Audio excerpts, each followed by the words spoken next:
Pour celles et ceux qui se promènent régulièrement sur les bords de Loire, du côté de Saint-Pierre-des-Corps, près de Tours, la silhouette de Marc ne leur sera pas étrangère. Ce qu'ils ne savent peut-être pas, c'est que ce pêcheur possède un véritable trésor, une mémoire en noir et blanc.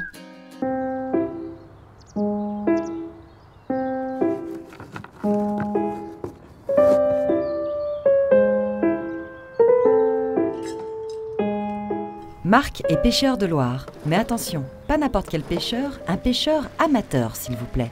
Parce que, comme il aime à le dire, la seule raison qui l'amène à venir quasiment tous les jours ici à Saint-Pierre-des-Corps, quelle que soit la saison, quel que soit le temps, c'est son plaisir pour le fleuve, un plaisir qui date de sa plus tendre enfance. Il est, pour reprendre ses mots, un habitant des rives. Son histoire est intimement liée à celle du fleuve et les moments de pêche invitent au souvenir et à la confidence.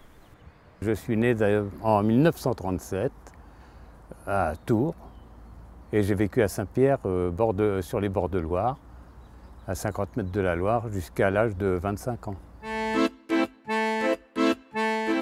À 4 ans, Marc montait sur le bateau de son père avec sa sœur Hélène et sa mère, pour naviguer, aller à la plage et pêcher parfois. À 12 ou 13 ans, je prenais le bateau à mon père. Je me cachais, je partais de la maison avec la bourde à la main. Je me penchais pour pas que ma mère me voie pendant les vacances scolaires. Et je prenais le bateau pour aller faire... Bon, on faisait un peu les imbéciles, bien sûr.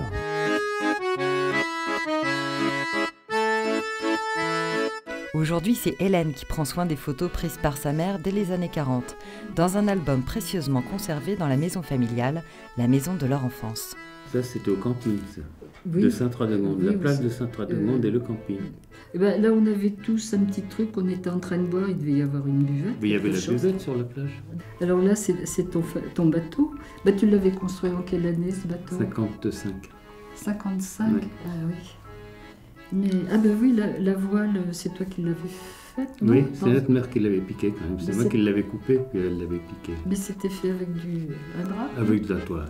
Ouais. En pêchant le silure, le brochet ou la carpe, Marc se souvient aussi de ces temps qui n'existent plus, avec ses lavandières et ses passeurs. Ces temps où, pour reprendre une dernière fois ces mots, la Loire était employée dans le quotidien des habitants des rives.